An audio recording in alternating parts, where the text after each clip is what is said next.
शादी के बाद हर कपल की सबसे बड़ी खुशी होती है एक बच्चे का, लेकिन सोचिए जब सालों बीत जाए और कोई बच्चा ना हो, रिश्तेदार के ताने, समाज के दबाव और अंदर ही अंदर टूटती उम्मीदें। यह दर्द वही समझ सकता है जिसने इसे झेला हो। लेकिन मेडिकल साइंस ने इस दर्द का हल निकाल लिया है, आईवीएफ। आज की इस वीडियो में हम 3D एनिमेशन की मदद से आपको आईवीएफ की पूरी प्रक्रिया विस्तार में समझाने वाले हैं। आईवीएफ क्या है, आईवीएफ क्यों किया जाता है, आईवीएफ की स्टेप बाय स्टेप प्रोसेस क्या है, और लास्ट में यह भी जानेंगे कि आईवीएफ की सफलता परसेंटेज कितना है और इसमें खर्च कितना आता है। तो चलिए बिना किसी देरी के शुरू करते हैं। पार्ट 1, आईवीएफ क्या है। आईवीएफ का फुल फॉर्म है इन विट्रो फर्टिलाइजेशन।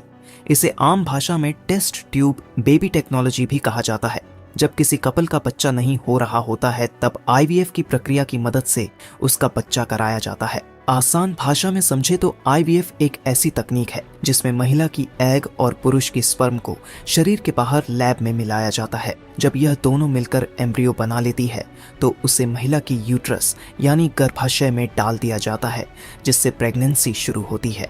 अब सवाल ये उठता है कि आईवीएफ की जरूरत आखिर क्यों पड़ती है।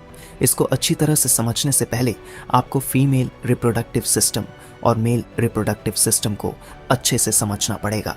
देखो, एक बच्चे का जन्म कैसे होता है, इसी से हम मेल और फीमेल रिप्रोडक्टिव सिस्टम को अच्छे से समझ पाएंगे।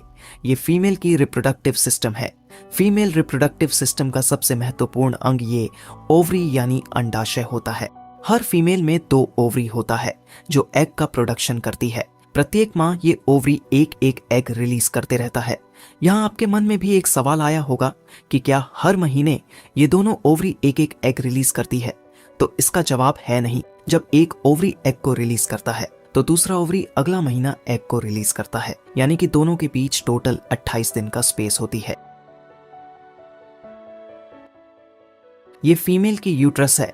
यहीं पर ही एक बच्चा का इम्प्लांटेशन और डेवलपमेंट होता है।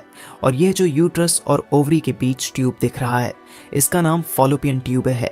यही फॉलोपियन ट्यूब ही ओवरी और यूटेरस को एक दूसरे से जोड़ता है। ओवरी के पास ये जो फिंगर जैसा स्ट्रक्चर बना हुआ है, इसका काम होता है जब ओवरी एग को रिलीज करता है तब यही फॉलोपियन ट्यूब के फिंगर इसे कैच करके अपने अंदर तब तक रखता है जब तक कोई स्पर्म इसे हिट करके फर्टिलाइज ना कर दे। यह आगे वाला हिस्सा फीमेल की वजाइना है, जहां से मेल और फीमेल का सेक्सुअल इंटरकोर्स करने की बाद मेल का स्पर्म फीमेल की वजाइना में इंटर करती है और इस सर्वाइकल कैनल से होते हुए फीमेल की यूट्रस में पहुंचता है। यहाँ मैं आपको बता दूं कि एग का फर्टिलाइजेशन फॉलोपियन ट्यूब में ही होता है। अब ये स्पर्म आगे बढ़ते हुए फॉलोपियन ट्यूब में पहुंचकर एग की फर्टिलाइज करता है और यहाँ से जाइगोट डिवाइड होकर एक एम्ब्रियो बनता है। अब ये एम्ब्रियो फॉलोपियन ट्यूब से होती हुई यूट्रस यानी गर्भाशय की दीवार से जाकर चिपक जाता है। यहाँ पर और एक बात जो ध्यान देने वाली है कि जब ओवरी एग को रिलीज करने वाली होती है उससे कुछ दिन पहले यूट्रस की दीवार में एक मसल का लेयर बनना शुरू होती है जिसे एंडोमेट्रियम लेयर कहते हैं। इस एंडोमेट्रियम लेयर की वजह से ही यूट्रस में एक बच्चा का विकास हो पाता है और जब बच्चा पूरी तरह से विकसित हो जाती है तो यह बच्चा मां के शरीर से वजाइना के जरिए बाहर निकलता है। चलिए अब जानते हैं कि किन कपल को आईवीएफ की आवश्यकता होती है। आईवीएफ की आवश्यकता उन जोड़े को होती है जिन्हें गर्भधारण में कठिनाई हो रही होती है।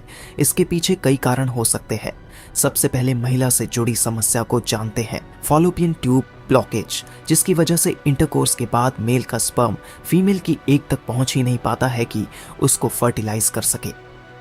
हार्मोनल इश्यूज, जब शरीर में सही तरीके से एग नहीं बनते। एंडोमेट्रियोसिस, जब गर्भाशय की परत सही तरीके से काम नहीं करती। इसके अलावा बढ़ती उम्र 45 साल के बाद महिलाओं में अंडे की क्वालिटी कम हो जाती है। अब पुरुष से जुड़ी समस्या को जानते हैं, लो स्पर्म काउंट, स्पर्म की संख्या का काफी कम होना। पोर स्पर्म मोटिलिटी, स्पर्म का कमजोर होना। स्पर्म में वह ताकत ही नहीं होता है कि वह फीमेल की एग तक पहुंच सके और उसको फर्टिलाइज कर सके। चलिए अब जानते हैं कि आईवीएफ की प्रक्रिया कैसे होती है। आईवीएफ कोई एक दिन में होने वाली प्रक्रिया नहीं है। इसमें 4 से 6 हफ्ते लग सकते हैं। इसे स्टेप बाय स्टेप समझते हैं। Step 1, ovary stimulation. महिला को हार्मोन इंजेक्शन दिए जाते हैं ताकि ज्यादा अंडे बन सके। ये प्रक्रिया 10 से 12 दिन तक चलती है। डॉक्टर अल्ट्रासाउंड से अंडों की ग्रोथ को मॉनिटर करते हैं। स्टेप 2, अंडे और स्पर्म का कलेक्शन। जब अंडे पूरी तरह से विकसित हो जाते हैं तो उन्हें एक छोटे ऑपरेशन के जरिए निकाला जाता है। इस ऑपरेशन में फीमेल की वजाइना में अल्ट्रासाउंड की मदद से सक्शन निडल के जरिए ओवरी से मैच्योर एग को कलेक्ट कर लेता है। इसके बाद मेल पार्टनर से सीमन यानी स्पर्म भी कलेक्ट किए जाते हैं। Step 3, fertilisation. एग और स्पर्म को लैब में मिलाया जाता है। अगर शुक्राणु कमजोर हैं तो ICSI intracytoplasmic sperm injection technology से एक स्पर्म को सीधे अंडे में डाला जाता है। 24 घंटों के अंदर एम्ब्रियो बनने लगता है। Step 4, embryo transfer. 3 से 5 दिन बाद सबसे हेल्दी भ्रूण को महिला के यूटेरस यानी गर्भाशय में डाल दिया जाता है। यह प्रक्रिया पेनलेस होती है, लेकिन कहते हैं ना, एक माँ अपने बच्चे के लिए हर तरह की पेन को सहने के लिए हमेशा तैयार रहती है। Step 5, pregnancy test. 14 दिन बाद ब्लड टेस्ट के जरिए देखा जाता है कि महिला प्रेग्नेंट हुई या नहीं। अगर टेस्ट पॉजिटिव आता है तो बधाई हो, आपके घर नन्हा मेहमान आने वाला है। चलिए अब IVF की सक्सेस रेट और कॉस्ट के बारे में जानते हैं। अगर महिला की उम्र 35 साल से कम है तो उसका IVF सक्सेस रेट 50 से 60% तक होता है। अगर ICSI तकनीक का इस्तेमाल किया जाए तो सफलता 80 से 90% तक पहुंच सकती है। भारत में एक IVF साइकिल का खर्च लगभग 1 से 2 लाख रुपए हो सकता है। लेकिन सबसे बड़ा सवाल जो सबके मन में आते हैं, क्या IVF से जन्म लेने वाले बच्चे सामान्य बच्चों की तरह होते हैं?